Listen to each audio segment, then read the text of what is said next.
preventing pain, fear, and suffering of animals through nationwide education and awareness from all across the globe. This is Animal Radio. Well, welcome back, pet lovers, animal thrill seekers. This weekend, Judy has booked Shelley Morrison.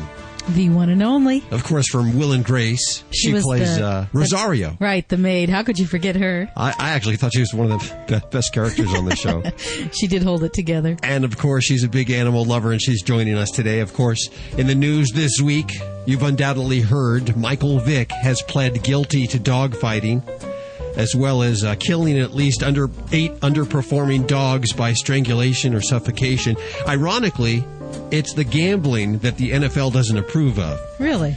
He's offered this apology. This came out Monday. I'm more disappointed with myself, if anything, is because of all the young people, young kids that I've let down, who look at Michael Vick as a role model. And to have to go through this and put myself in this situation, I hope that every young kid out there in the world watching this interview right now who's been following the case, use me as an example to using better judgment and making better decisions. Once again, I offer my deepest apologies to everyone. And I will redeem myself. I have to. So I got a lot of downtime, a lot of time to think about my actions and what I've done and how to make Michael Vick a better person. Thank you. That was Monday, of course. You may have seen that on TV. I don't know how you felt about that. 1-866-405-8405 is the numbers. We'd love to hear from you. ASPCA President Ed Sayres went to Richmond for the Michael Vick hearing, and he reports for Animal Radio. Ed Sayres? Hi, how you doing? Very well. How are you doing? Good. Well, you've traveled down from New York City to Richmond, Virginia for the Vick hearing. What's going on down there? Part of my reason coming down today was just to thank the U.S. Attorney and USDA, for the way they managed the case. I thought they did an excellent job in getting 4 felony pleas for this horrific situation. What did you, first of all, think of Michael Vick's apology? Did you feel it was heartfelt and sincere? I did, actually. Well, I thought it was a step in the right direction. I was really not sure, from what I've seen, if he was really acknowledging responsibility, number one, and then acknowledging how morally wrong this is. Aside from being legally wrong, just morally wrong. And I got a sense that this is seeping in and he's beginning to, recognize, how he was influenced and how this is wrong behavior. And it, kind of remains to be seen how he assimilates this and either changes his life as a result of this, or if he stays in denial, it would be unfortunate. Well, I don't think it's any secret that the ASPCA has been involved in the investigation of Michael Vick, especially where the forensic evidence comes into play, right? Yeah, Dr. Melinda Merck is our veterinary forensic specialist. And while ASPCA was asked to help the U.S. Attorney's Office, Dr. Merck's expertise in particular, to look at the forensic evidence and begin to build the integrity of the case. And obviously, like in any case, the forensic component is an important corroboration of what the prosecutor is beginning to find. All in all, are you happy with how things went in the courtroom today? Well, immediately, being in the courtroom, it was, knowing the horrible pain the dogs go through in these kinds of situations, the dogfighting situations alone, not to mention the way in which some of them were executed. And then the sadness of seeing someone as, gifted in some ways as Michael, totally absent of a moral compass in parts of his life that would have told him that this was wrong. It was just a very mixed feeling of how sad it is. And yes, we've brought more awareness to this situation, and all the animal protection organizations are going to take advantage of that, and we hopefully will prevent dogfighting and prohibit dogfighting from occurring. But it's just a sad situation when someone who is so influential to so many people did not have the moral judgment to recognize the horribleness of this activity. Can somebody like this redeem themselves? I know that serial killers in their past have had animal cruelty as part of their rap sheet. Is somebody who can so coldly kill an animal, can they change? Well, there's certainly no research to confirm that. you see research on animal hoarding, and can animal hoarders begin to direct that behavior to not hoarding animals, but something that's socially acceptable. But there's really no research to say something this egregious, someone has ever gone through a clear redemptive process, like you would say, a scared straight, or, someone who rehabilitates from other felonies and is able to then teach people. So, today was kind of step one in that he acknowledged that he was sorry, and then we'll just see, how he really handles himself through this. What would you like to see happen at his sentencing on December 10th? Well, I think U.S. Attorney's recommendation on the sentence guidelines was fair. I mean, they used the guidelines and precedents of other first-time offenders and factoring in the egregiousness of the crime. So I think that was a fair recommendation. Importantly, the criteria of upwards departure, does give the judge the latitude to increase that or decrease that. And certainly the facts of the case, I would be very surprised if he decreased it. So I was pleased with the job that they did. I appreciate your time. Appreciate it. Ed Sayres, president of the ASPCA, the American Society for the Prevention of Cruelty to Animals. And, of course, you can learn more at their website, aspca.org, where they put together a special page on dog fighting. Well, I want to hear from you right now. 1-866-405-8405. Let's go back to the phones. They've been ringing white hot with Vic Fury. Hi, who's this? This is Victor. Victor, how are you doing? I'm doing all right. How are you? Very well. Where are you calling from? I'm calling from outside California. Are you going to weigh in on Michael Vick? Sure. Okay, tell us what you think. I think a lot of people are being a little harsh on him. Really? He's going through his things. I'm sure he's sorry, but I think people are being a little too harsh on him. Too harsh. Okay, so 12 to 18 months of jail time. Do you think that's appropriate for him? Could be. I think it's a little too long. I think for someone like him, it's a little too much for him. So you think he should be allowed to keep playing football? I think eventually. I think maybe if he sat out for a year, that'd be good. But eventually, yes. He should be able to come back. I think so. Now, author Blank wants to try to get $22 million back from his signing bonus, which was almost $150 million. Do you think that's okay? No, he signed him that. He gave him that when he signed him to it. Yeah. Mm-hmm. So I think he should be entitled to his money. We appreciate your opinions. 1-866-405-8405. Hold on one second, Victor. Hi, who's this? Hi, it's Sonia. Hi, Sonia. How you doing? We've spoken to you before. I remember your accent. Yes, you have indeed. I'm a regular to your show. Well, thank you. Thank you very much for listening to Animal Radio. I also remember the last time we spoke to you, we discovered you were from Virginia. That's correct. And that's, of course, the heart of this whole Michael Vick situation. That's where, of course, was it Surrey, Virginia, home, that he had the home there. I think it's all going on in Richmond, I believe. That's where the court where had to appear, yes. The hearing. He apologized on TV the other day. Did you buy that at all? No, I did not. What did you think? I think it's a load of poppycock. That's what defendants do when they suddenly realize they're going to be facing some kind of sentence. They either come out and apologize if they're a public figure, or they go to jail and they find Jesus, or, it's just... No, he knew what he was doing was wrong. No, I don't buy it at all. I don't think he should even be playing football anymore. And I think part of the plea agreement, I don't know what the terms were, should be that he cannot own an animal, even as a pet. Yeah, absolutely. Very good. Now, no one's mentioned that yet. Yeah, I think that should be part of the terms of that agreement. And I think the whole thing's an outrage. I don't understand. He would have carried on doing it if he thought he could get away with it. He would have just carried on doing it. Mm-hmm. It's only because he's being caught that all of a sudden, no, I'm so sorry. Well, I don't even think they should try and get their millions. The NFL's rich enough. They don't need their millions. They should just get rid of him. Why give him the satisfaction of letting him do something he enjoys? Have you seen dog fighting before in Virginia or heard about it before? I've heard about it before. I haven't seen it. I know there have been cases, perhaps maybe even where I live, that they've had it. We thank you for calling, Sonia. Oh, you're welcome. Keep listening, okay? Oh, I will. Hold on. Thank you. 1-866-405-8405. Hi, who's this? Hey, this is Mike from Bakersfield. Mike from Bakersfield. Hot out there? No, it's not too bad. It's only about 102. 105. That's cool for Bakersfield. Yeah. So how are you doing today? I guess the big buzz on the phones is about Michael Vick. Are you calling about Michael Vick? Yes, I am.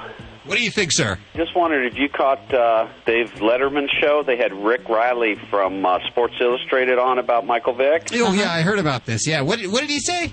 He said he should be covered in cat fur or whatever and tossed in with a bunch of angry Dobermans. That sounds like fair treatment. Like that. Yeah, see how he likes it.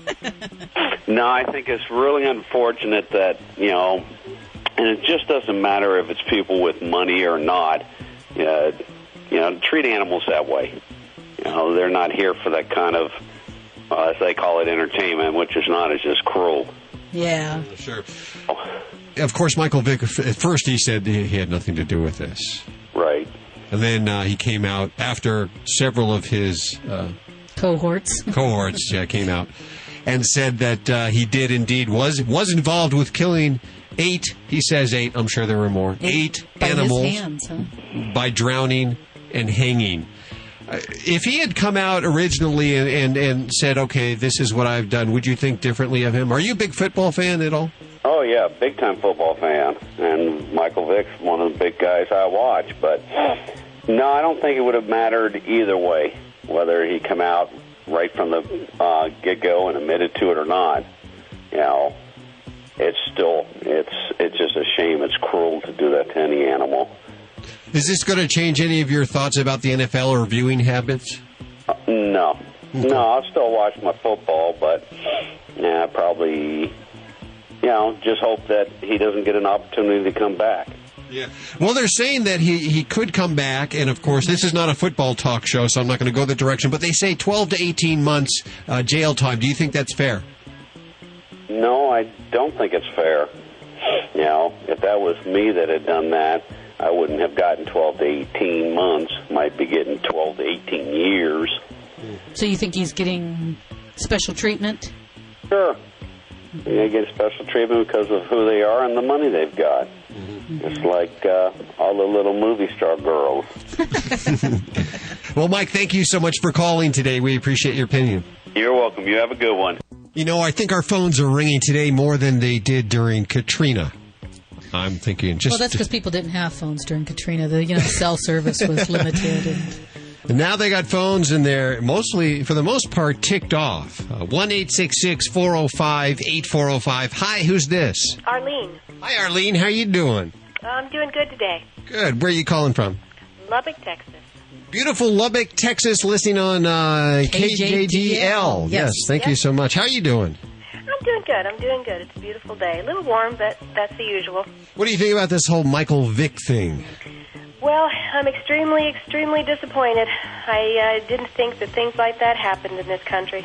You didn't? Unfortunately, you're not aware of it. They hide it. Would you have thought of Michael Vick differently if he had told the truth in the beginning? Absolutely. The same way I felt with President Clinton. I give somebody the benefit of the doubt if they tell me the truth from the very beginning. Yeah, he got backed in a corner on this when everybody else coming out admitting that he was a part of it. He had nowhere else to go but to admit it. I don't know if you had a chance to hear his apology. Did it seem sincere to you? Not at all. Not at all. I think that had this not happened, had his buddies not given up on him and started telling the truth, he would have continued to deny it. I also listened to an interview the other day with Jamie Foxx talking about how it's a cultural thing and it's something that they grew up with, and I had a lot of respect for Jamie Lee Foxx before that, but I don't anymore. I think you make your choices in life. Well, thank you very much for your comments today. Hold on one second. 1-866-405-8405. Will and Grace's Shelley Morrison next, right here on Animal Radio.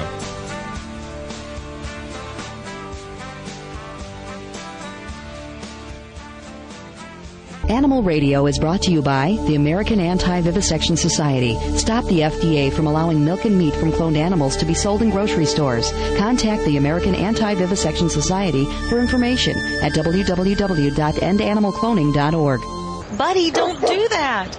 Don't worry, lots of dogs eat grass. Didn't you hear? Dogs can get worm infections from eggs and larvae in the grass. Those parasites can even infect humans. I know. That's why I give my dog Safeguard K9 Dewormer twice a year. It's a safe and easy way to eliminate and prevent the major intestinal worms that infect dogs, and to protect my family against infection. Where can I find out more? Just visit www.safeguard.com.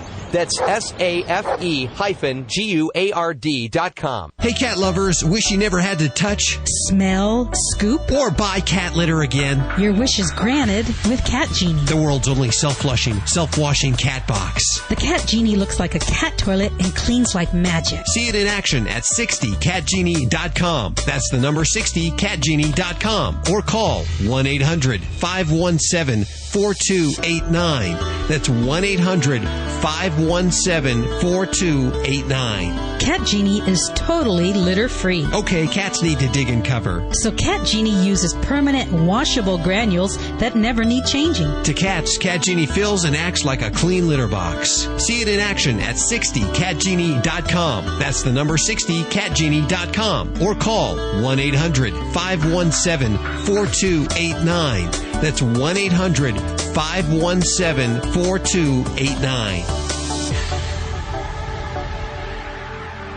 Did you see the paper? They mentioned cloning animals for food. Seriously? I thought cloning was still pretty experimental. It is.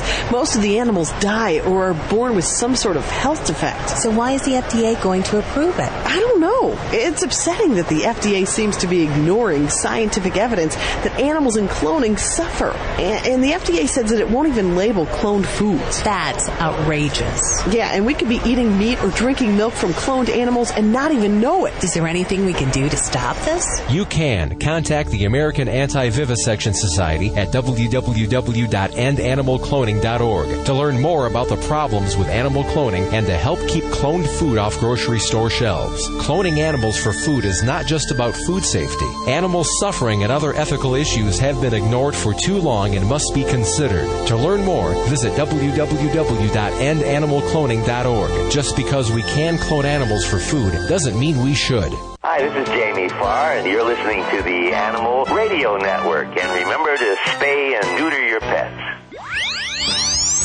Preventing pain, fear, and suffering of animals through nationwide education and awareness from all across the globe.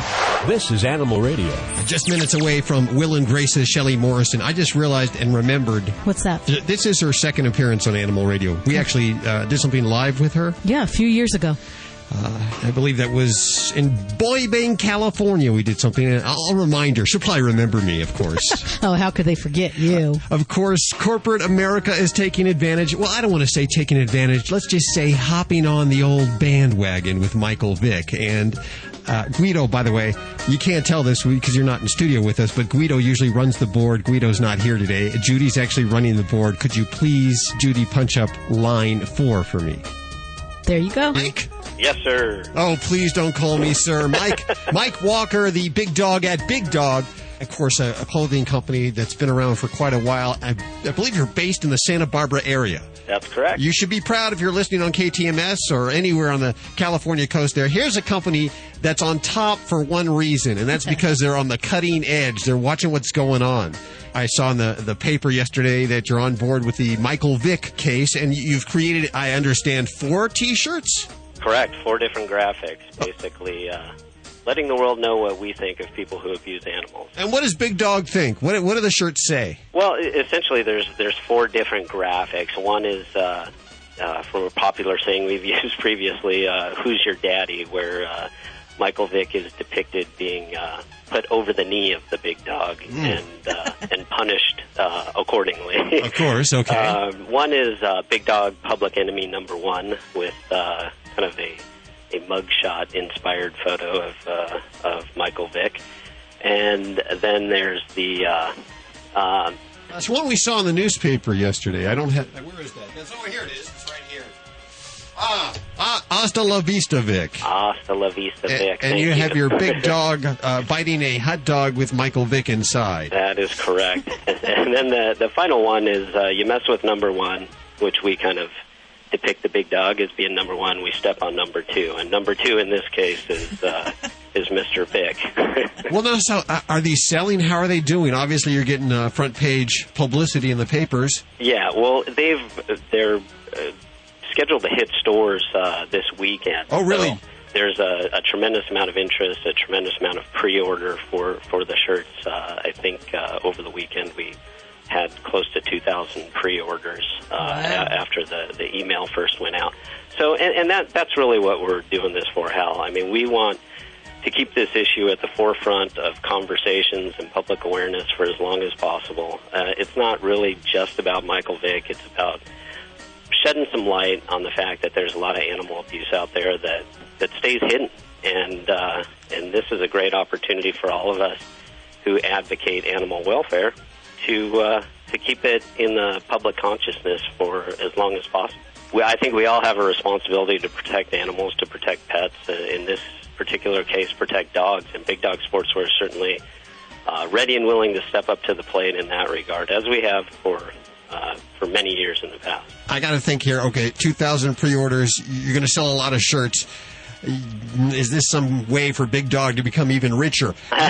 You're actually going to give some of the money to charity. Is that correct? Absolutely. We are a for-profit business, and we don't apologize for that. At the same time, we established 10 years ago the Big Dog Foundation. The Big Dog Foundation was established in order to help us support charities that help dogs who help people like Canine Companions and the like, and to help children's organizations, mostly through pet-related activity. So a portion of pretty much all our proceeds go in some way, shape, or form to the Big Dog Foundation, but particularly this line of graphics about Michael Vick will set aside a little higher portion of that to go to the Big Dog Foundation and the charities that it supports. Okay, how do we get the shirts? Well, you can go to www.bigdogs.com or visit one of our 150 locations across the country, which are all listed on the website. Okay, and is there a phone number just in case we don't have online access? You can always call 1-800-BIG-DOGS. We appreciate your time today. Oh, Hal, I appreciate you guys giving us a chance, and I hope people, like I said, keep the dialogue going about this, and hopefully we can stamp it out, not just in the high-profile cases, but all across the country. There you go. Big corporations doing good work. Big Dog. I, as you know, and I bragged last week, had a good spell in Las Vegas. And I'm going to go ahead and I'm going to buy 4 of those shirts right now and give them away. 1-866-405-8405 if you want to wear one of these anti-Michael Vick shirts made by Big Dog. Give me a call right now. 1-866-405-8405. Now, I promise Shelley's around the corner. In fact, she's on the line waiting. She's probably really ticked off. She said, why can't I get on the air now? That's actually, you better hope she's still holding. Yeah, I hope she is. We just got to pay one more bill. We'll be right back. Right here on Animal Radio. Did you know that dogs can get worm infections just by eating grass, and that those same parasites can also infect humans? Protect your dog and your family by deworming your dog twice a year with Safeguard Canine Dewormer. For more information, visit www.safe-guard.com. That's SAFE-GUARD.com. Hi, this is Emmylou Harris on Animal Radio. Please spay and neuter your pet. Hi, I'm Jay Moore, and as a sports fan, I can tell you there's nothing quite better than spending a day in the park playing catch with a beautiful lady. Like Shelley, my dog. Listen, adopt a pet. They are the most loyal companions you will ever have. Visit pets911.com or call 1-888-PETS-911. Hooray! For more information, go to pets911.com. Proud to be a partner of Animal Radio. This is Animal Radio Network.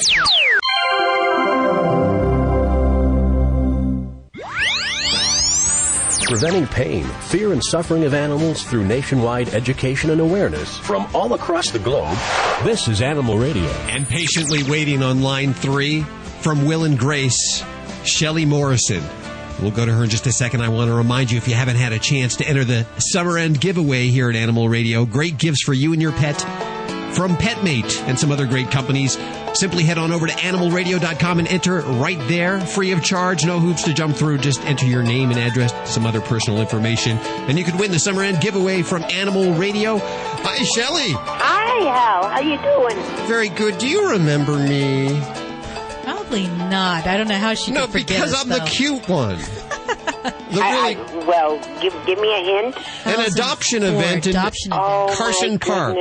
You were there? Hello, sweetheart. How are you doing? See, I knew she would remember. You didn't even need to tell her that. Yeah, Goodness, I remember, and it was after quite a rain, and it was kind of muddy. Uh-huh. So how are you doing?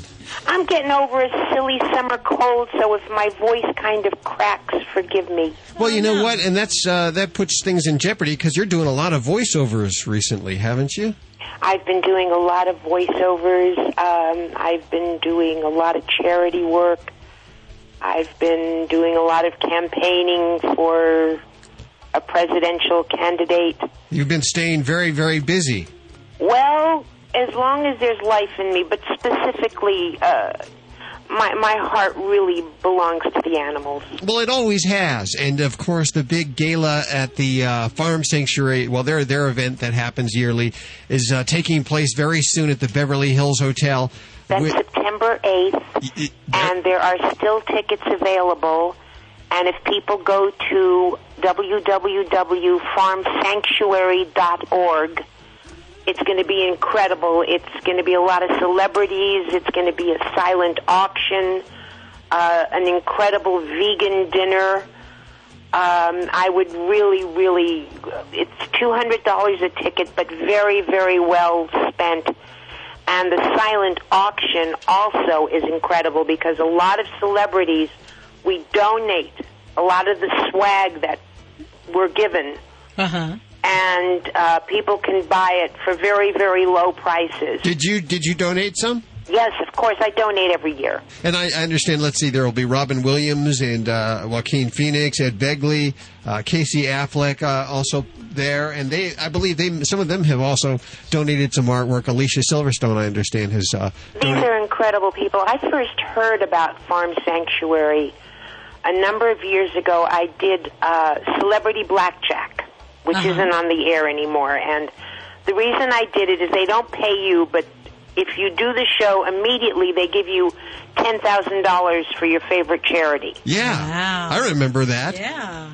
So I met Billy Baldwin, one of the Baldwin brothers, who is adorable and a gentleman and very bright. And he's the one who first told me about Farm Sanctuary. And then we cut to a few years later, we're doing Will and Grace, and his brother, Alec Baldwin, comes to do a bunch of shows with us.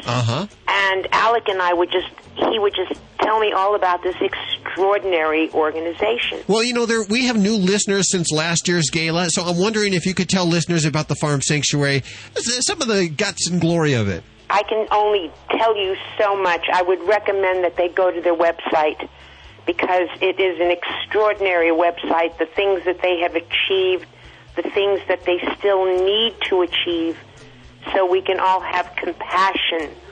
That's the keynote, compassion for the animals. They'll be celebrating their 21st year of educating and helping farm animals in the way they're slaughtered. You know, so many people do things for cats and dogs. It's great to see an organization dedicated solely to the farm animals. It's essential. Yes. Essential. And they've been rescuing and educating and advocating on behalf of farm animals for over 20 years. It was one of the first organizations to document the cruelties of factory farming. Really one of the first organizations to get some things done, get some legislation put through. I remember my dear friend Gretchen Weiler, who we lost a few months ago. Extraordinary woman who worked activist for the Humane Society, and every year we would have the Genesis Awards. Yes. We just covered that with Wendy Malick last week, and that, of course, I love Wendy. Oh, God, I love that woman. Isn't she wonderful? Oh, all God. of you. We worked together years ago. Whenever we see each other, whatever cachet we might have as, call it celebrity, if we don't utilize that to shine the light on areas to educate people.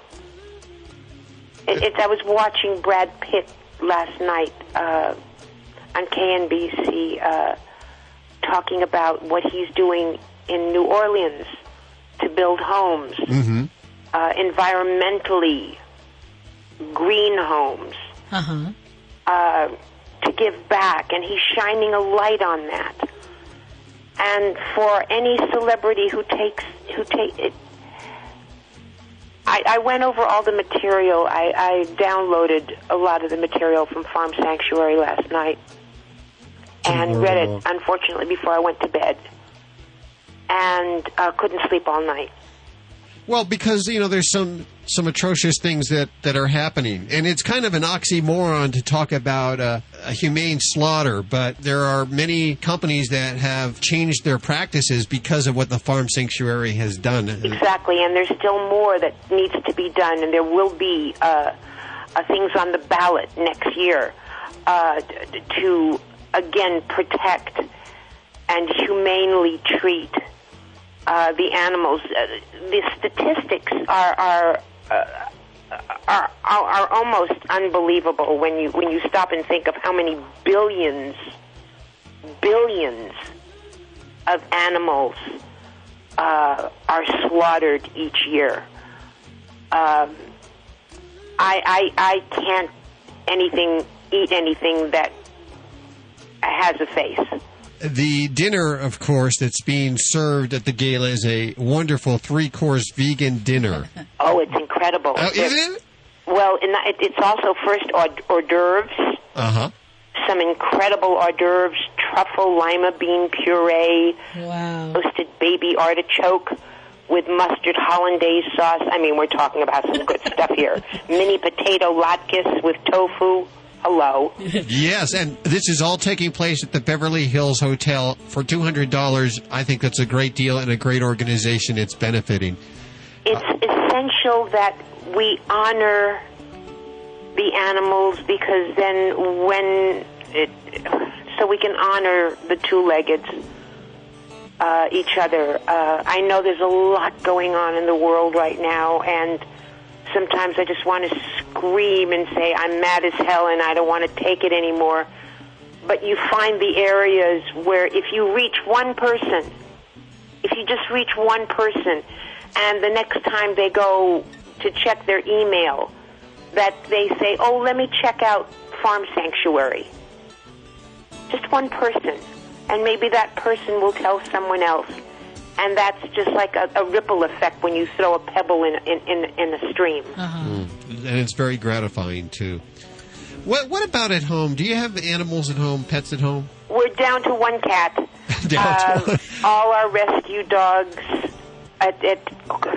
all of them quite aged, have crossed over. And we're down to Cleo, our crazy cat. What makes him crazy? She sleeps on the bed with me, and if I move my feet, she doesn't like it, so she bites me. And your point? Well, you got to make ample room for all the cats. On the bed. They're so dear. Yes, they are. We're going to give ourselves a little time right now. We just lost our dear Katie just a couple of months ago, and I keep thinking I see her out of the corner of my eye. And I found her when she was a puppy, starving to death in Hollywood in the middle of the street. And she was with us for 14 years. She weighed 70 pounds. God bless her. She was a big one. You got to celebrate that life and just realize that animal was homeless on the streets and probably lived. You probably spoiled her pretty good, Shelley. I'm thinking if I know you. Oh yeah, well, all our rescue animals, we have had quite a few. We have all their ashes in our bedroom, and every night before I go to sleep, I kiss their little boxes. And oh goodness, I'm going to get verklempt. Yeah, I was, exactly what I was just going to say. Even with the word verklempt. There are teachers. They teach us. All the animals teach us. They teach us unconditional love. They teach us non-judgmental behavior. We have to honor them, and if indeed the world cannot cross over into that area of not eating something with a face, to honor these animals that give up their lives so they can have sustenance. It's just we cannot only think of the money. We cannot think of how profitable it will be to condemn these animals to such horror. Well, I think more and more society is becoming aware that these are sentient beings, and all of them are sentient beings. All of them. My husband and I follow the Native American traditions, and the philosophy is just so simple. It so resonates with. It kept us grounded. It's that everyone and everything is sacred. Mm-hmm. And divine. Yes. Shelley? Yes, I'm getting goosebumps. Yeah, you know what? Look at the hairs on my arm there. They're standing up. They're standing up. Okay, so it's all happening September 8th. Farm Sanctuary is the place at the Beverly Hills Hotel. I believe you can learn more at the Farm Sanctuary website, which... farmsanctuary.org. I knew. And it's all one word, farmsanctuary.org. And, of course, links to everything you've heard on today's show at animalradio.com. Shelley, thank you so much. We hope to do this again soon. Bless you both for doing what you do. Bless you. I'm Susie Kurtz, and I'm listening to Animal Radio. And you should really check out the Farm Sanctuary website, farmsanctuary.org. First taker. One take. Hey, you know anyone who has owned a pet can tell you nothing is more frustrating than their pet soiling in the house. Often they do this in one spot, over and over and over again. There's a reason why your pets do this. Pets are attracted to their own unique body scent, which is known as their pheromone, and that pheromone is always left behind in every soiling. Therefore, it's natural for your pet to follow his keen sense of smell and go back to it. So the question is, how do we get the pheromone out so our pets stop resoiling in the house? Well, the good news is there's finally an answer. It's Get Serious Stain, Odor, and Pheromone Extractor. Get Serious is the only stain and odor remover with the ability to remove your pet's pheromone while also getting out the urine odor and any stain. Stop blaming your pets for resoiling when you used a cleaner that didn't get the pheromone out. And don't spend another minute cleaning up unnecessary repeat accidents. Pick up Get Serious today at PetSmart or visit PetSmart.com. Did you know that dogs can get worm infections just from eating grass, and that those same parasites can also infect humans? Ew, gross. Thank goodness there's a safe and easy way to eliminate and prevent the major worms that infect dogs. Safeguard Canine Dewormer. Just sprinkle it on your dog's food twice a year. And that's it? Yep. For more information, visit www.safe-guard.com. That's safe-guard.com. It's the best way I know to protect my dog and my family against intestinal worm infections. You're listening to Animal Radio. You can learn more about today's guest at animalradio.com. Log on. Learn more. This is an Animal Radio News Update made possible by the Simple Solution Natural line of 100% biodegradable pet care products.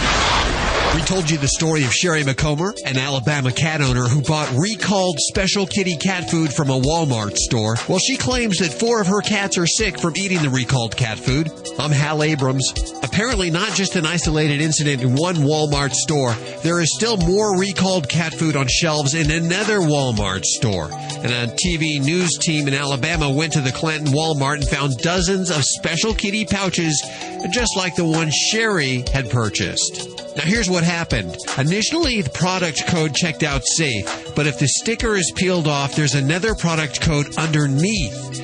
The original UPC code underneath the sticker matches the ones on the pet food recall list. Now, because the stickers are over the recalled product code, the items can be purchased by consumers. The TV news investigator left one of the stickers off of the package, and when the cashier scanned the label on the package, it said, "Do not sell," and the cashier would not let him purchase it. This leads to one question. Are manufacturers repackaging recalled food? Get more animal news at animalradio.com. This has been an Animal Radio News Update brought to you by the Simple Solution Natural line of 100% biodegradable pet care products. Get more at animalradio.com. Earth-conscious consumers have an eco-friendly choice in pet care. The Simple Solution Natural line of 100% all-natural pet products. 100% biodegradable training pads. Biodegradable even by California's standards. They'll biodegrade faster than an orange peel. Also, Simple Solution Natural Pet Stain and Odor Remover. A great alternative to harsh chemicals found in traditional household cleaners. Simple Solution Natural, based on a way of life. Find Simple Solution at Petco, PetSmart, or your local pet retailer. Hi, this is Wendy Malick on Animal Radio. And do not forget, spay and neuter. Preventing pain, fear, and suffering of animals through nationwide education and awareness from all across the globe. This is Animal Radio. You know, last week we had Mike O'Connor on the show. He's the bird expert. He's so hilarious. He is funny. His book is very funny. We have it in the studio, and I was just looking over it through the last commercial break there. I have several copies left if you want one. 1-866-405-8405. Time for the Animal Minute, brought to you by Urinoff, the #1 vet-recommended urine odor and stain remover. To purchase, visit www.urinoff.com. Urinoff, finally something that works.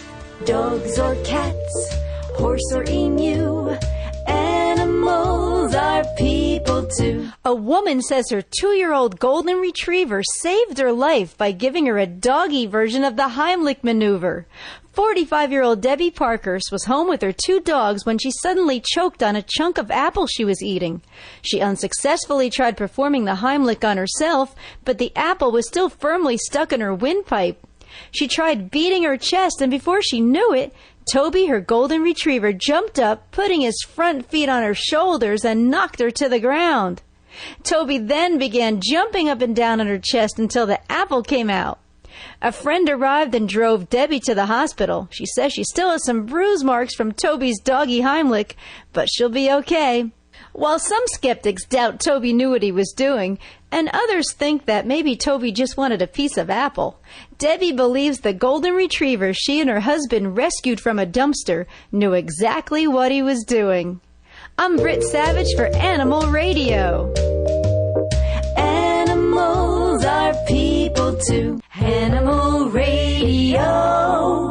There's lots of reasons to need a urine odor and stain remover. Your dog's afraid of thunderstorms. Cat hates being alone. You've moved into a new house. But there's only one reason to buy Urinoff, because it actually works. Urinoff's high-performance formula gets to the source of the problem and removes it permanently, even cat urine. Many odor removers claim to work, but thousands of loyal Urinoff customers, even vets, swear by it. If urine odor is a problem in your home, reach for Urinoff, the odor remover that actually works. Available exclusively at www.urinoff.com or your local vet. 1-866-405-8405 is the number here at Animal Radio. 24 hours a day, 7 days a week. It doesn't have to be during the show. You can call us during the week or email us at yourvoice@animalradio.com. Hi, who's this? Hi, this is Jim Hall. Hi, Jim. How you doing? Pretty good. Where are you calling from? I'm calling from Page, Arizona. Oh, listening on KXAZ, which is, I believe, 93.3 there in Page and also 101.9 in Kanab. Well, thanks for listening to Animal Radio. What can we do for you? Well, I was calling in about the Why Don't Woodpeckers Get Headaches book. Isn't that awesome? You know, we get a lot of responses for that particular book right there. And it's hilarious. It is. It's a funny book. And are you interested in birds? Well, yeah, we have a couple of parakeets, and we used to have a blue and gold macaw. Wow. Well, you'll find out that this guy has put together all the most intriguing facts into one book for you, and we have a copy for you, okay? Okay. Do you have any pets at home? Yeah, we've got 3 dogs, and 1 cat. The cat was actually in the Best Friends magazine a couple years back. Oh, really? Yeah, he's kind of a strange cat. He's got 27 toes. Wow. Now, how many are they supposed to have? They're supposed to have 18. So this little guy had 9 extra toes. Now, where were they located? On all of the different feet, or more on the back feet? He's got more on the front feet and just 1 or 2 extra on each back foot. It doesn't bother him at all. You know, you should train him to make those opposable. Yeah? He does that. He actually reaches in and picks his dry food up out of his dish and eats it out of his paw. What's his name? His name's Bugsy. Bugsy, the 27-toed kitty. What kind of cat is he? Actually, he is a Russian blue. Russian blue. Wow, okay. how pretty. Well, we're going to send something off for him, too, okay? Okay. Hold on 1 second. We'll get all the information. Thanks for listening there in Page, Arizona. All right, thank you. Hold on 1 second. I'm going to go count the studio cat's toes right now, because if any one of them have more than, 18? 18, he said. I didn't know that. I'm putting them to work here. Because I think if you have 18 toes, you can type. There you go. Especially if you have 27. Yeah, he can type really fast, I bet. Really fast. Okay, we got to go. That's all we have for this hour. Remember, there's plenty more, 24 hours a day, 7 days a week. We are streaming online live at animalradio.com. Or on any cell phone, any provider, simply text ANIMAL to 27627. And remember, if you get a pet, please spay or neuter. And if it happens to be a cat, don't ever declaw. And always adopt from your local shelter. I'm Judy Francis. I'm Hal Abrams. We'll see you next week for more Animal Radio right here on this fine station. Now go give your animals a big old sloppy kiss. Or go count their toes. This is Animal Radio Network.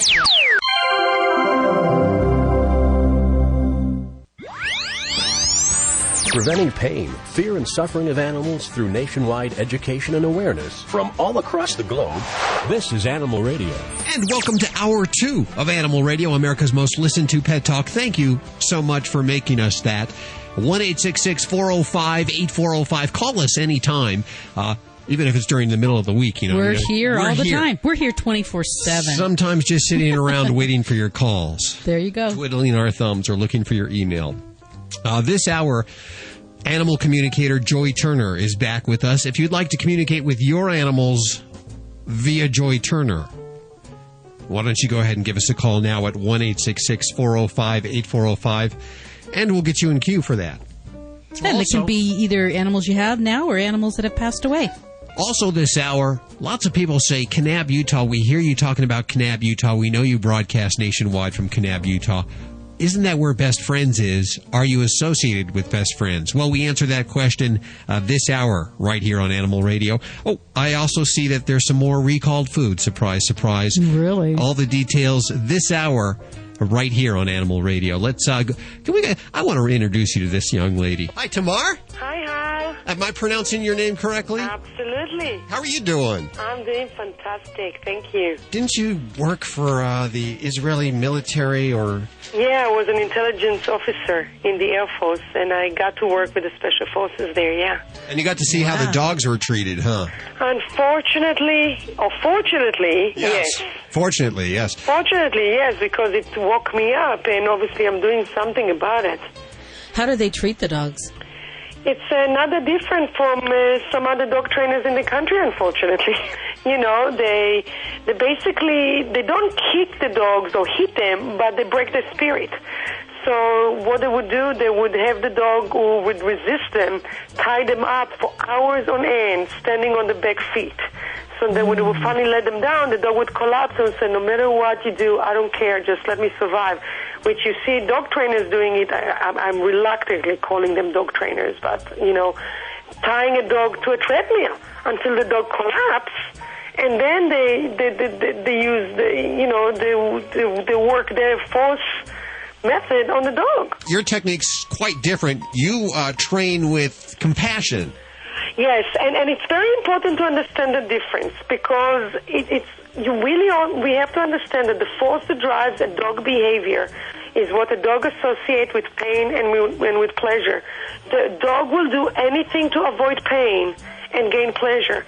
What those other trainers, the conventional methods, are doing, they're increasing the level of pain with chuck chains, with prong collars, with exhausting them on a treadmill, in order for the dog to say, I don't care, I'm just going to do anything to avoid the pain that you, my trainer, or my owner, is causing me.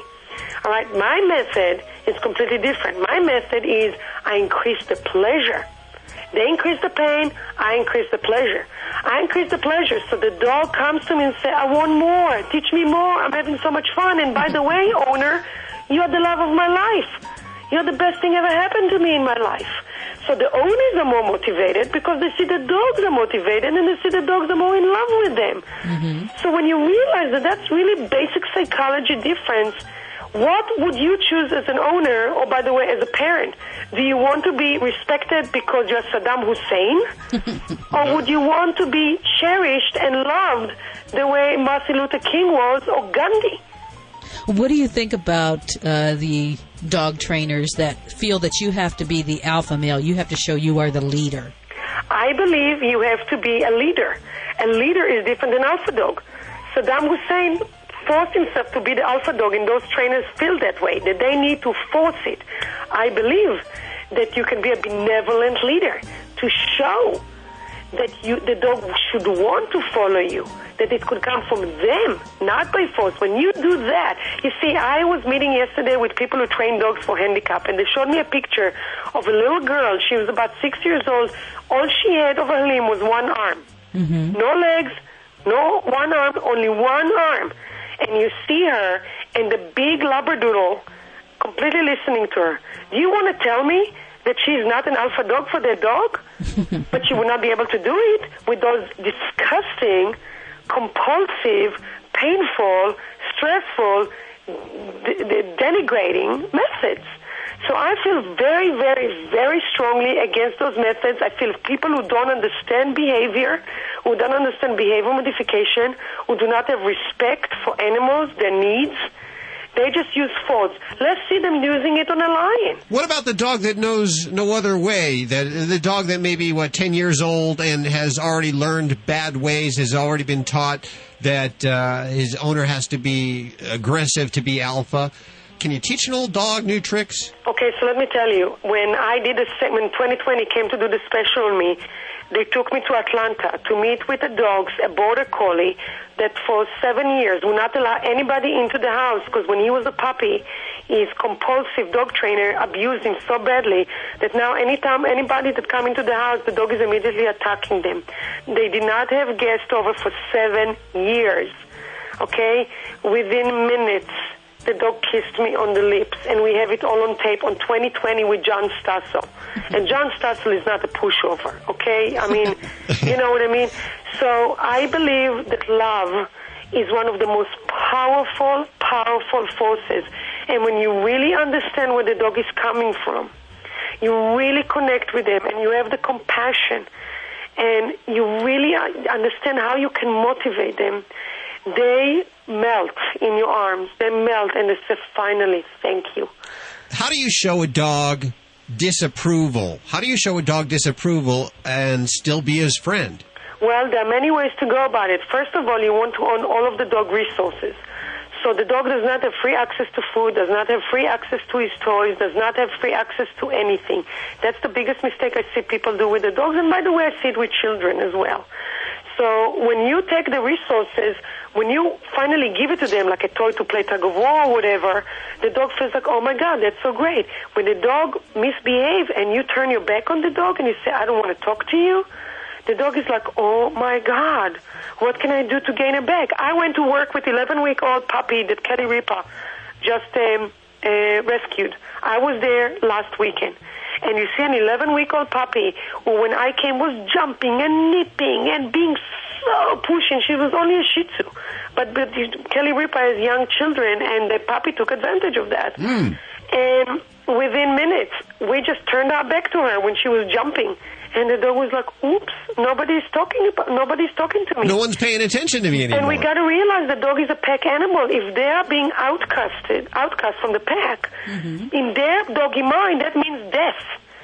So we are talking in doggy language. We're saying, you're misbehaving. We don't want to play with you. The dog, which we taught her how to sit, starts sitting. So now for everything she wants, she sits. And all we did was turn our back, and worst case scenario, I would huff and puff, or in other cases, I would leave the room and slam the door in the dog's face. Like, you want to be a jerk, be a jerk. I'm not going to play with you. But I'm not going to hurt the dog. Mm-hmm. Sure. We're with Tamar Gellar, and the book that she has just, and I failed to mention this, The Love Dog, a great book. Thank you. The Playful, Non-Aggressive Way to Teach Your Dog Good Behavior. Is that you on the front cover? Yes. Yeah, I can't get it away from him. He's just staring at it. Picture up for our...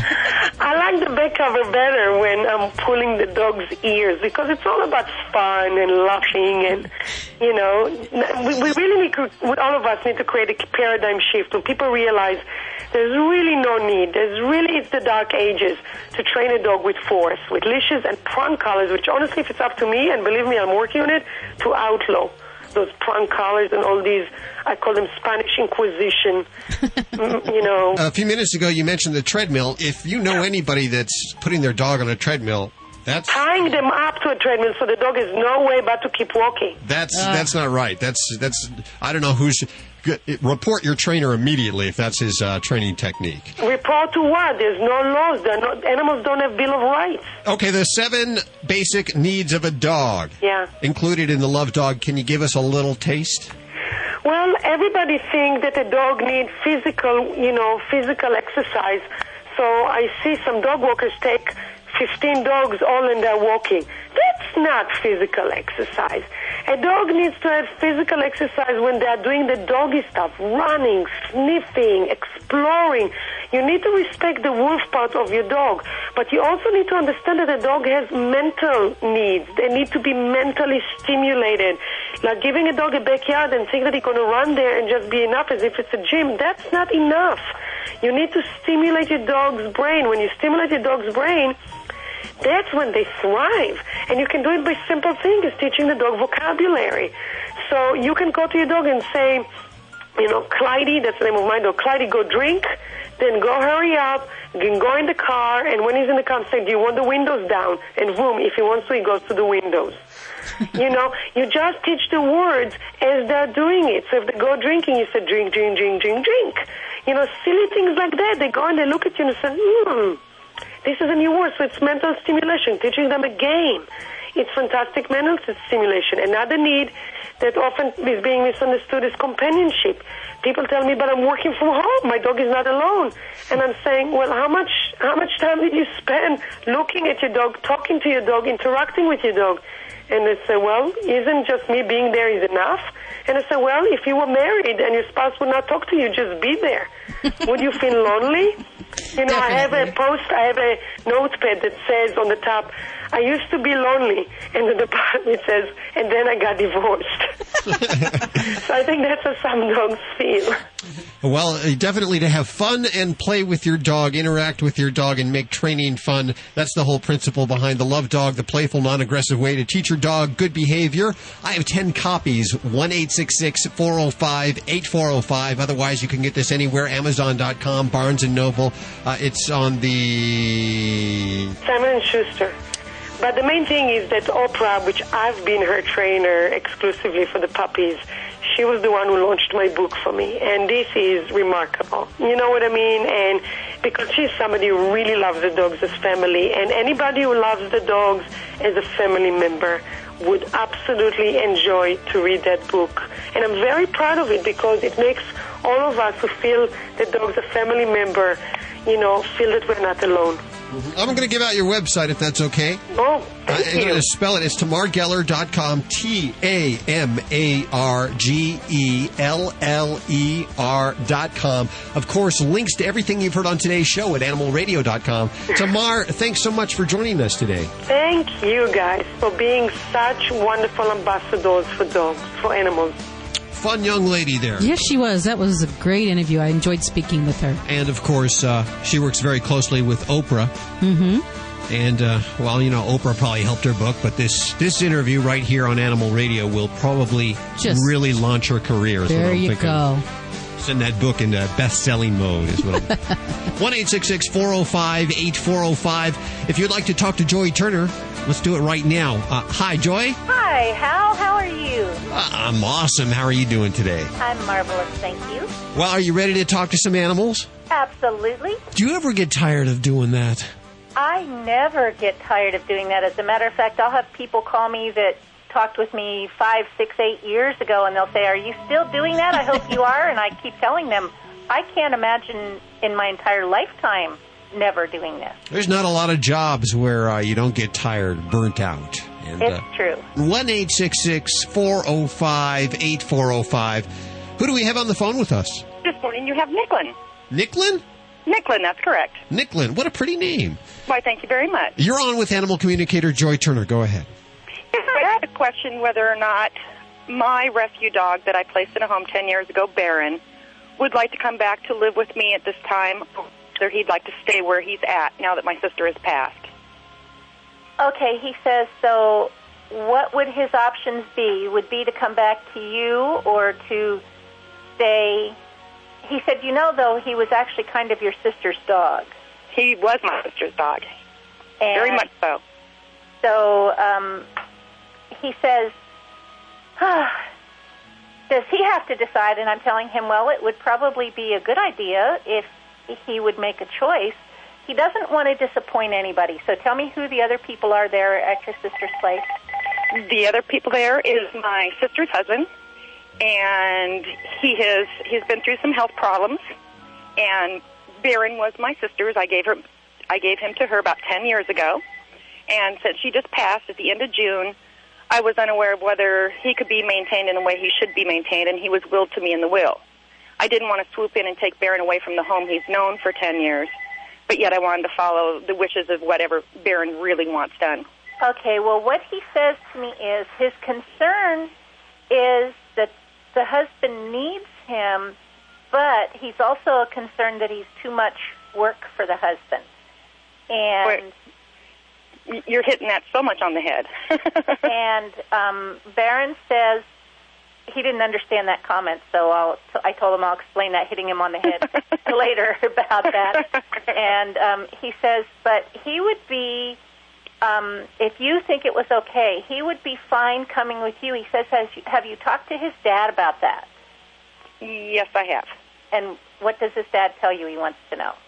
Well, his dad wanted to keep him there, but his dad has had his leg amputated, and Baron has many health problems, as does Dad.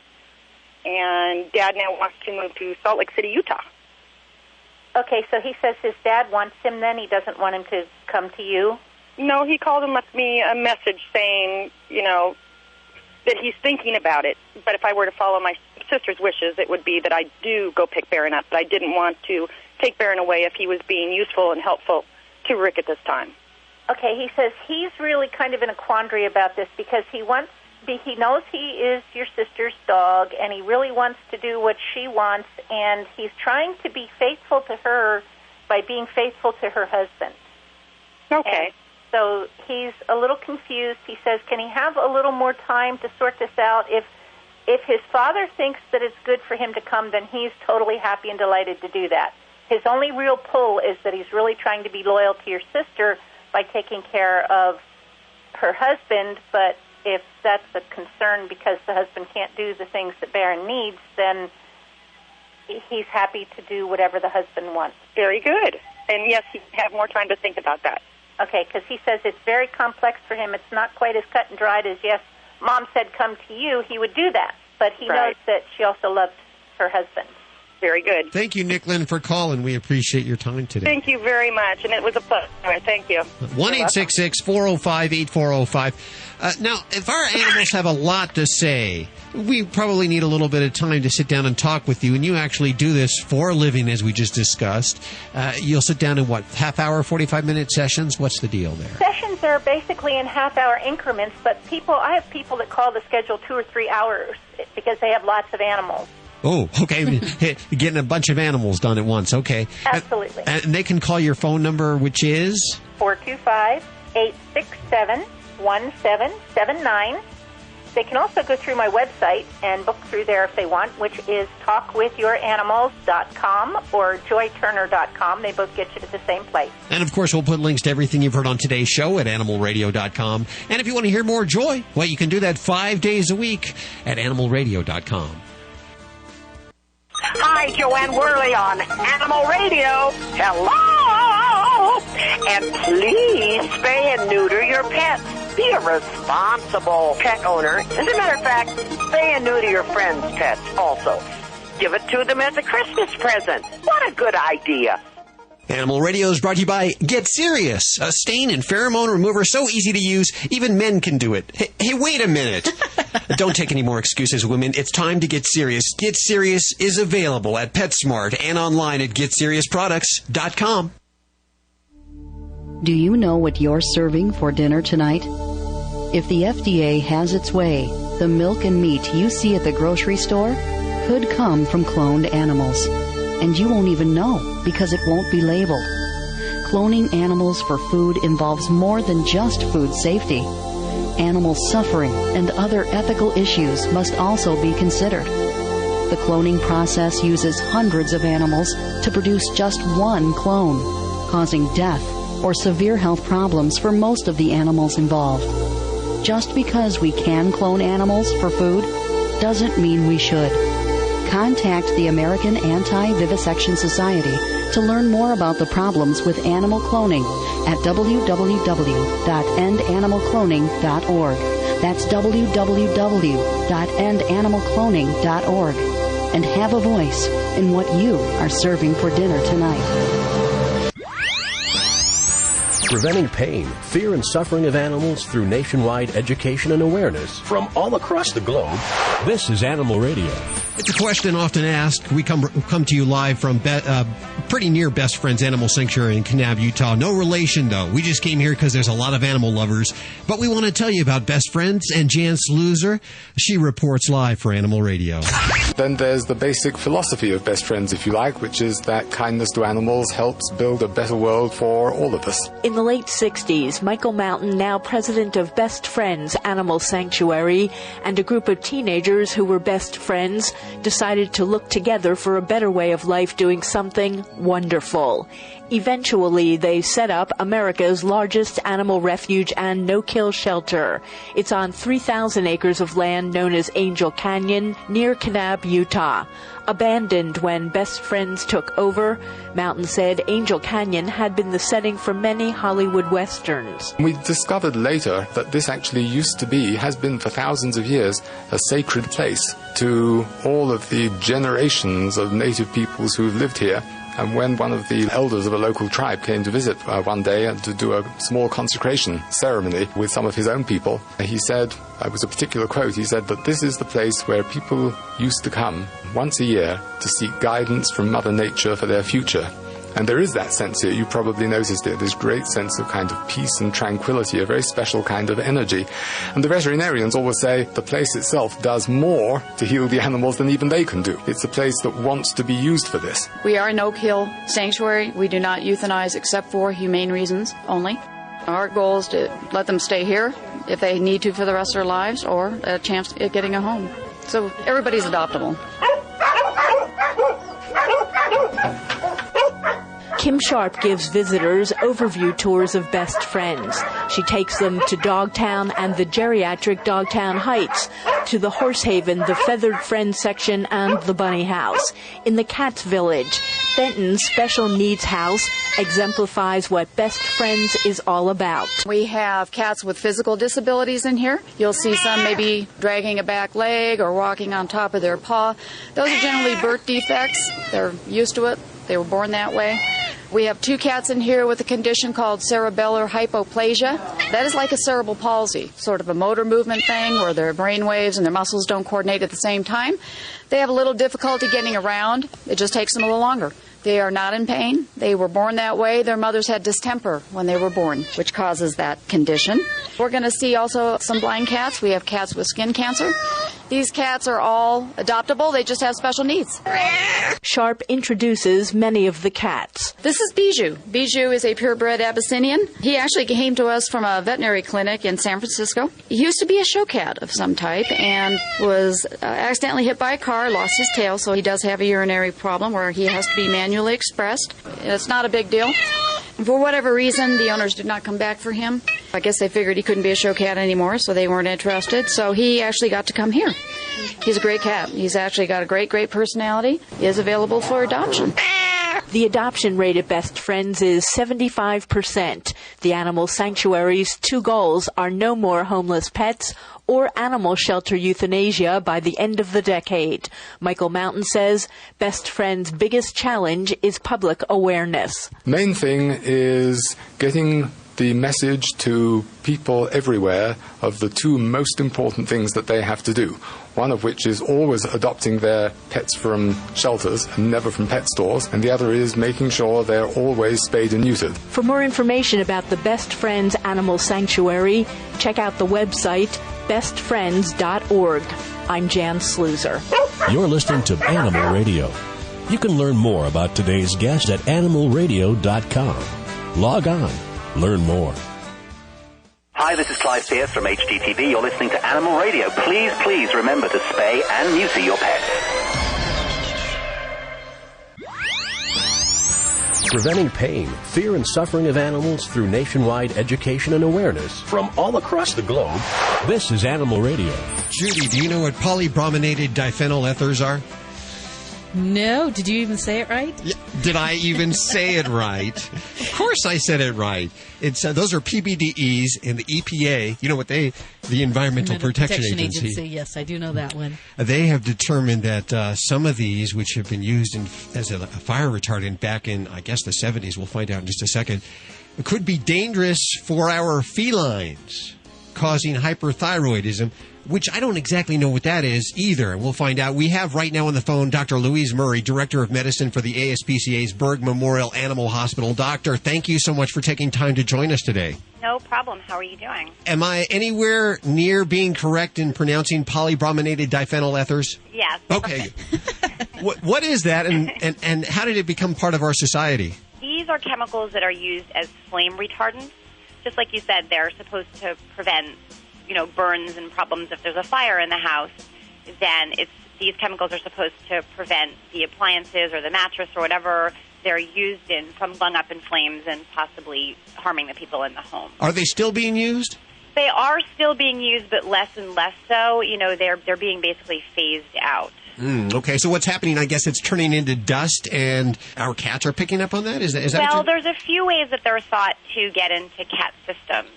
One is the same way they can get into children or adult systems, for that matter, is that they do become part of household dust, which, whether we like it or not, we are constantly ingesting dust. You scratch your mouth, you eat a potato chip out of the bowl on the kitchen counter, and like it or not, you're taking in some dust. Yeah, John Stossel, he did that thing on bed bugs. I'm sure there's all kinds of things that we just don't see. Anything that's in your house, you're eating. Yes. There's just no getting around. Unless you wash your hands, 500 times a day, you're going to be eating some dust. Okay. And then it's also thought that these chemicals may be present in some cat foods, depending on, what type of food it is. Because it can get into the animals that are then made into cat food. These animals, fish or other animals can ingest it as well. And so it's not just necessarily in the dust from the home. It could also be that the cats are taking it in actually in their food. Okay. It causes, we're thinking, hyperthyroidism. What is that? Well, first of all, we'll back up and talk about feline hyperthyroidism, and then we'll go forward and talk about the connection between these PBDEs. But we do need to be careful not to make connections aren't necessarily there yet. So we'll talk about feline hyperthyroidism, but we do not know that feline hyperthyroidism is caused by PBDE. So we have to be really careful, but we'll talk about that in a minute. So to back up and talk about the disease itself, as cats get older, become middle-aged and elderly, their thyroid glands can become overactive. We have 2 thyroid glands in our neck on either side of, where the Adam's apple is. Cats do as well. And as cats get older, they can actually develop a benign tumor on one or both thyroid glands. It's called an adenoma. That means a benign tumor of a gland. Is it fatal? We'll talk about the whole situation. So it can be fatal, but it's very, very treatable. So what happens is 98% of the time the tumor on one or both thyroid glands is benign. About 2% of the time it can be actually malignant, and obviously that's a much more serious situation. But what it does is that it increases the cat's metabolism. It makes the heart rate faster. It makes the blood pressure go up. So it can cause heart damage. It can cause the liver enzymes to go up and cause some liver damage. can cause a stroke from high blood pressure. So, yes, feline hyperthyroidism can be fatal, but that would only be if it went untreated for months and months and months and months and even years. It's a very, very treatable disease, and it's important for people to realize that because while it all sounds so scary, this is a very easily treatable disease as long as someone would see their veterinarian promptly. Is there a human threat if we share the same glands? Yes, and they also can affect other systems. So they can affect various systems in our bodies, and it's almost like the house cats are sort of, the proverbial canary in the coal mine. Because cats live in this, indoor cats basically mimic our lifestyle. They hang out on the couch, they sleep on the bed, and so if they're getting these into their system, you can bet we are. But, of course, they're going to be even more likely because, most of us don't lick ourselves all over. And so, they're going to take for yourself. Yeah, you don't know how. Yes. Yeah, exactly. So while they're hanging out in the same place as we are, and the fact that they've got these in their systems is worrisome both for them and for us, they're going to even be more likely to take these chemicals in because they're literally doing it on purpose. Not that they know that this is happening, but they're taking this dust and saying, I've got to get this dust off of me. Let me lick my entire body, and then they take in these chemicals. So, it's worrisome for the cats and it's worrisome for us, but we haven't yet been able to say one causes the other. But we can do some things that bring the odds in our favor, I guess, like vacuuming and HEPA filters in our air conditioner. What else? Exactly. And, also just some of the older things we might have in our house, like an old sofa that has foam cushions that was, a sofa back from the 70s and things like that, old mattresses. Because some of the newer products. I can't part with that couch. Well, then you're going to have to give your cat a bath yourself. Yes. So, we can we can try to keep the level to a minimum by, even checking the appliances that we have, some of the furniture that we have. Try not to keep some of this old stuff around, and so trying to keep this to a minimum. But we can't completely prevent exposure. It's very, very difficult. Will we find this on the labels of our mattresses to check to see if we do, in fact, have it? One of the recommendations is indeed to not remove mattress labels. If it doesn't say on the label, you can contact the manufacturer. So it's something where if you can't tell from the label, you can check the label. If you read the label and you're still not sure, then you can contact the manufacturer and say, hey, I'm not getting this information from the label. Is this in this? Is this in this appliance? And that's one of the reasons that whole joke about don't remove the mattress labels that everybody says, what, are you going to go to some kind of jail? Some of that information is on those labels. That's one of the reasons. But it's not just in mattresses. It can be in certain appliances. It can be in other things. I mean, most people, won't know what's in everything they own. You can check with the manufacturers. You can use these HEPA filters. You can keep things nice and clean, keep dust to a minimum. But it's really hard to completely avoid these chemicals. At this point, until we've really completely phased them out, enough time has gone by that these appliances are all gone. It's going to be hard. And so I think it's important for cat parents to actually keep an eye on their cat's symptoms. And regardless of the whole PBDE issue, it's something they would want to do anyway. But, we're diagnosing this disease earlier and earlier and earlier. The whole thing way back when way back in the 1800s when I went to vet school. You sound younger than me. You got to I make it sound so long ago. They would show you a picture in the textbook or in your lecture. This is a hyperthyroid cat, and the cat would be bone thin with these huge eyes bugging out and the hair all standing up, and the cat looked like a wreck. And that's not the way it is anymore because this disease, started to only be diagnosed a few decades ago. And so, there wasn't a high level of suspicion for it. The veterinarians weren't diagnosing it nearly as early. The cat's levels were just sky high, and these poor cats were just crazy. And now, we'll diagnose it just on a regular checkup. Symptoms, of course, of hyperthyroidism. I know weight loss is in there, and, of course, as you mentioned, a rapid heart rate. Yeah, so you're going to see things like your cat might be losing weight, or very early, your cat might be eating more just to maintain the same weight. Your cat might have vomiting or diarrhea. Some cats will drink more and urinate more, so you might have a lot more wet litter. And the cats can have a rapid heart rate. I'll tell you a little story about my cat, which tells you how early you can detect this. Of course, I'm a veterinary internist, so I'm much more suspicious all the time. Sure. But my little cat, Belina, would always sleep in bed with me. And, they always like to sleep on your back or on your legs. And she was on my legs, and I thought, why is your little heart beating so hard against my leg? And I tested her, and she was hyperthyroid. She hadn't even lost any weight yet. And so this is something that, a very sensitive owner who's really watching their cat can say, why does the cat seem more cranky? Sometimes they'll get cranky just like people whose thyroids are overactive. Why does the cat seem so moody or so hyperactive? Why is the cat having to eat so much more and he's not getting fat? So these little early signs, but once it progresses, they will definitely lose weight. Their heart will race, and some of them will have these other symptoms like vomiting and diarrhea as well. And, of course, any of those symptoms, you should plan a trip to the vet. Yep, and they're going to want to run some blood work on the kitty cat because there's other things that can mimic it. For example, cats who are having intestinal problems and not able to absorb their nutrients, which is also a really common problem in cats, will have the same symptoms, eating more, not be able to gain weight, losing weight even though they're still eating, vomiting and diarrhea. And so the symptoms of intestinal problems can really mimic the symptoms of feline hyperthyroidism. And so your vet's going to want to run blood work, and sometimes they'll want to do something like a sonogram and try to figure out which disease is going on. And now hyperthyroidism can be cured. There's a medication called methimazole or tapazole that can be given to actually block the production of thyroid hormone, and that's not a cure. That's something that would need to be used for life if that was the only treatment used. But once the cat's been treated with medication and has done well, the owners can actually get something called radioactive iodine done in their cat, where they get this one little shot under the skin, no big deal, and they usually have to stay at the vet's office where it's done for a week or so because the cats will actually be a little bit radioactive once they've had that shot, just like a person who would have this kind of a treatment. And once those levels go down, the cat generally, in most cases, is cured and the problem is solved. And so it's very nice. It's a very nice new treatment that we have, the radioactive iodine. And a nightlight, too. Very funny. So what they do, they actually use a Geiger counter. It's really and mostly in the cat's urine, because they're going to be excreting it.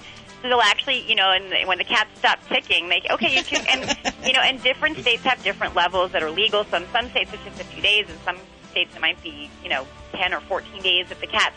But the cats are just chilling out. My cat had this, and she gained weight. She had a great time. They usually have them in a room with just a few other kitties, and it's not very stressful because they're really just chilling out and waiting, for the Geiger counter to go down. Dr. Louise Murray, Director of Medicine for the ASPCA's Berg Memorial Animal Hospital. Of course, I want to give out the website, ASPCA.org. Our friends over there doing fine work, and we hope to speak to you again.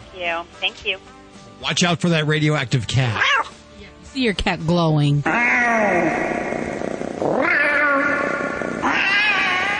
Hi, this is Shelley Morrison from Will and Grace, and I'm telling you all to check out farmsanctuary.org and get tickets for their big gala September 8th at the Beverly Hills Hotel. You won't regret it. It's going to be a fabulous night.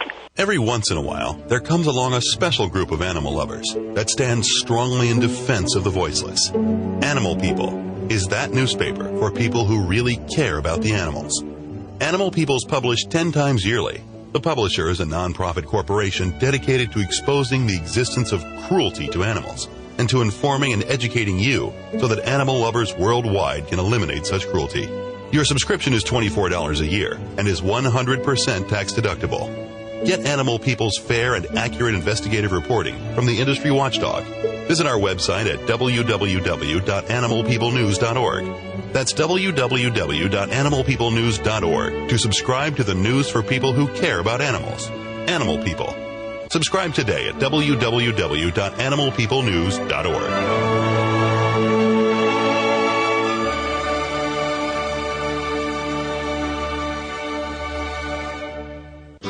Hi, I'm Jay Moore, and as a sports fan, I can tell you there's nothing quite better than spending a day in the park playing catch with a beautiful lady. Like Shirley, my dog. Listen, adopt a pet. They are the most loyal companions you will ever have. Visit pets911.com or call 1-888-PETS-911. Hooray! For more information, go to pets911.com. Proud to be a partner of Animal Radio. Fido Friendly Magazine. Perhaps you can do without it, but for kibble's sake, think of your dog. At last, a voice for us traveling canines. Until now, few have taken mobile pooches seriously. After all, who appreciates warm shelter and a comfy bed more than a dog? Fido Friendly, the travel magazine for you and your dog. A quarterly guide to Fido-friendly accommodations in the United States and Canada. Because if Fido ain't happy, ain't nobody happy. Subscribe at FidoFriendly.com. Your dog will thank you. Woof. Preventing pain, fear, and suffering of animals through nationwide education and awareness from all across the globe. This is Animal Radio. Judy, did you see the full moon and the lunar eclipse? I did, and you know what? It was my first time. I was a virgin lunar eclipser until this past week. That's a lot of information to digest in such a short amount of time. I know that there's a lot of crazy things that go on around here, especially with the animals around full moon time. Rayanne Cumulos reports. Welcome to Voice of the Animal. What does the full moon have to do with animals? The word moon comes from the words for month and measure, and the animal full moon names we use today date back to the Algonquin and colonial settlers. These moon names reflect an age when humans were intimately connected to an understanding of how animals appeared in seasons and cycles of time, an understanding writ large in the most brilliant light in the night sky, the moon. January's moon is called the wolf moon because the deep cold snows of midwinter brought hungry howling wolves close to Indian villages. The full worm moon appears in March, since the earth has thawed enough after winter snows for earthworms to appear, heralding the arrival of the robins. April is known as the hare moon because countless legends note that areas of the lunar surface resemble a rabbit. In fact, the moon in Sanskrit means having the marks of a hare. Many delightful stories surround this lunar likeness, including the legend of the Buddha's decision to reward a helpful hare by setting him in the moon, where he can still be seen tonight. The hare is considered a sacred symbol of fertility in ancient thought, and is also closely aligned to the moon cycle, since a rabbit's gestation cycle is also approximately 30 days. Today, vestiges of this ancient sacred association live on in the April appearance of the Easter Bunny. May is known as the milk moon because pastures are at the very best for the cattle. July is traditionally called the full buck moon for the velvety new antlers emerging on the deer bucks.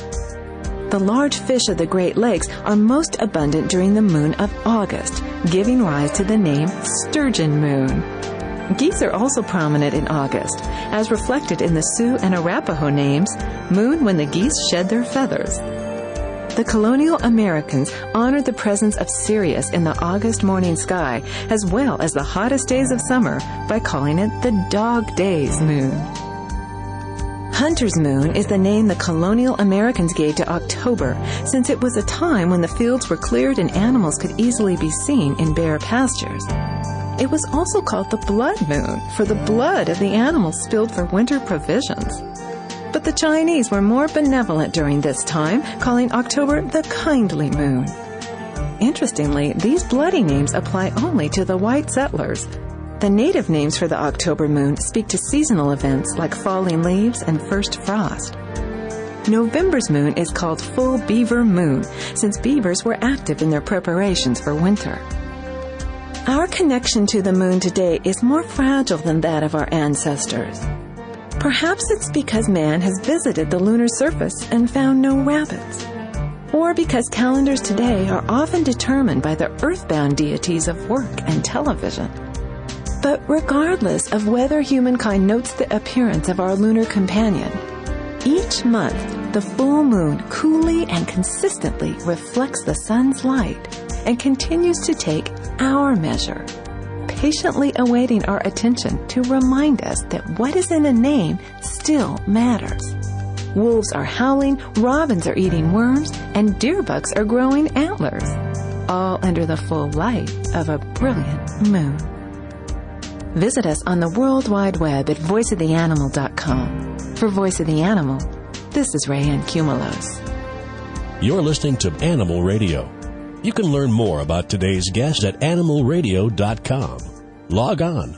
Learn more. Human medications are a no-no for cats. Hi, I'm Dr. Jim Humphreys reporting. Human medications are the most common source of animal poisoning, as reported by the Poison Control Centers. The most common source of these medications for cats is those that are left out on the countertop or table, or those that are accidentally dropped on the floor. However, many times owners think if a medication is safe for children, then it's probably safe for their cat. This is far from true, and in fact, many of these medications can cause death in cats. Why do various human medications, something as simple as aspirin, cause death in cats? The primary reason is that cats do not have the enzymes necessary to metabolize these drugs. Even small amounts can be very toxic. Most notably are the topical flea and tick products labeled dogs only. A single application of these on a cat may mean sudden or an agonizing death for a cat. Tylenol, which is acetaminophen, is one of the deadliest and most common drugs we see that cause fatality in cats. Second on the list of most frequent toxins in cats is aspirin. Aspirin can be very toxic to cats, especially if given repeatedly. It causes severe damage to the kidneys and can result in death. Other problem medications range from hemorrhoid medications to vitamins, diet pills, decongestants, and several of the cold medications. Signs to watch for in case of poisoning would include anything from vomiting and lethargy to seizures, shortness of breath, and death. Should you notice any of these signs and even suspect your cat might have eaten something toxic, call your veterinarian and take your cat to the hospital immediately. For the Veterinary News Network at myvnn.com, I'm Dr. Jim Humphreys reporting for Animal Radio. It goes so fast. Remember, we're streaming online 24/7 live at animalradio.com. You get your fix anytime, anywhere. You can do it on your cell phone, too, simply by texting ANIMAL to 27627. Of course, all that information at animalradio.com. Also, don't forget to bid on one of Kyle Oren's collars, going up for auction, one of the celebrity collars, to benefit Canine Companions for Independence. A link from the friend of animalradio.com there, as well as a link to the Summer End giveaway. We have lots of great gifts this year, most of them from PetMate. In fact, we just got one of these Labistros. I'll tell you all about it next week. They're telling me I don't have time to tell you about it this week. Shelley Morrison, thank you so much for joining us on Animal Radio this week from Will and Grace. Always doing great things for the animals. We love you. And remember, if you get a pet, please spay or neuter. And if it happens to be a cat, don't ever declaw. And always adopt from your local shelter. I'm Judy Francis. I'm Hal Abrams. We'll see you next week right here for more Animal Radio. Have a great week. Bye-bye. This is Animal Radio Network.